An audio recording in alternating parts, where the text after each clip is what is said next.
तर जो डॉक्टरवर गुन्हा घडला होता क्षमता दिनांक 9/4/26 रोजी आम्हाला अशी खबर प्राप्त झाली की ठाणे बदलापूर पूर्व ग्रामीण रुग्णालयामध्ये एक महिला ही मयत पाहून त्या घरच्यांनी तिला ॲडमिट केली आहे, पतीने आणि इतर नातेवाईकांनी.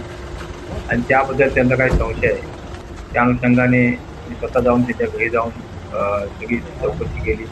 फॉरेन्सिक व्हॅन बोलवून पंचनामा केला होता. परत मयत महिला जी आहे प्राजक्ता मेहर, यांची बॉडी आम्ही उत्तरोत्तर तपासणी कामी तर जे मेडिकल हॉस्पिटल मुंबई येथे पाठवली. तिथे त्यांचं शवविच्छेदन झालेलं आहे आणि त्यामध्ये डॉक्टरांनी तेव्हा आम्हाला काय अभिप्राय दिला नव्हता. सर्व त्यांचे विचेरा रिपोर्ट वगैरे जे आहेत, ब्लड वगैरे सॅम्पल जे असतात ते काढून ठेवले होते आणि त्याचा अहवाल येण्यास त्यांनी 2030 ते 32 आम्हाला सालाची तारीख दिली होती. पण कुठेतरी आम्हाला त्याच्यामध्ये संशय वाटत होता, घरच्यांचाही संशय होता. म्हणून आम्ही आमचे वरिष्ठ मान्य डी.सी.पी. गोरे साहेब, काळे साहेब यांनी त्यांचा डी.ओ. लेटर पाठवून या ब्लड सॅम्पलचा किंवा विषयाचा आम्ही पाठपुरावा केला आणि तब्बल 2-2.5 महिन्यामध्ये आम्ही ते सर्व प्राप्त केले. आणि परवा तर जे मेडिकल हॉस्पिटल यातून असा रिपोर्ट प्राप्त झाला की सदर मयत महिला तिचं नाक दाबून आणि तोंड दाबून तिचा श्वास कोंडून मृत्यू झालेला आहे. या अनुषंगाने मयत महिलेचे जे वडील आहेत श्री आप्पा धुमाळ त्यांनी तेव्हाही त्यांचा संशय व्यक्त केला होता, परंतु त्या संशयाला पुष्टीदायक असे पुरावे नव्हते.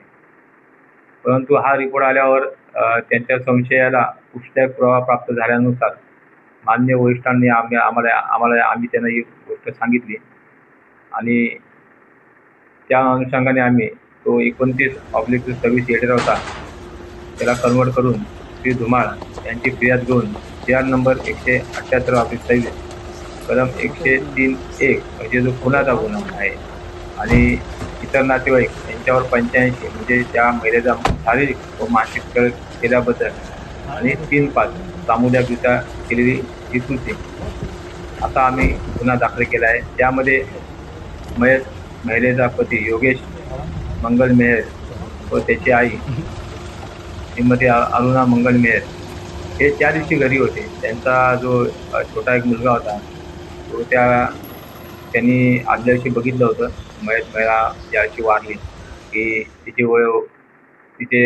वडील हे तिला मारत होते आणि घरी आई, त्यांची मुलं आणि हा पती घरी होता आणि म्हणून आम्ही त्या दोघांकडे चौकशी करून त्यांनी कबूल दिल्यानंतर आम्ही त्या दोघांना अटक करण्यात आली. यामध्ये आज त्यांना आम्ही रिमांड करता हजर करत आहोत आणि त्या बाबतीत पुढील तपास करत आहोत. तर किती चॅलेंजिंग होता कारण पूर्णतः फिक्स झालेला आहे. अगदी बरोबर. कशा प्रकारे चॅलेंज होतं?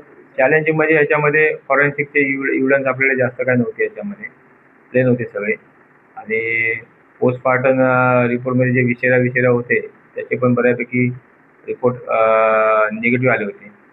परंतु आपण सर जे मेडिकल हॉस्पिटलला तिथली बॉडी पाठवल्यामुळे आणि चांगल्या पद्धतीने PM झाल्यामुळे डॉक्टरांनी पण व्यवस्थित चांगलं त्याच्यामध्ये हे केल्यामुळे आणि शिवाय आमच्या पोलीस स्टेशनचे पोलीस हवालदार ते आसिफ तडवी आहेत, त्यांनी बराच पाठपुरावा केला याच्यामध्ये, आम्हीही केला आणि हा 2032ला रिपोर्ट आम्ही तात्काळ 3 महिन्याच्याच आम्ही आणला तो. त्याच्यामुळे एका महिलेस न्याय मिळाला आहे, त्या कुटुंबाला न्याय मिळाला आहे.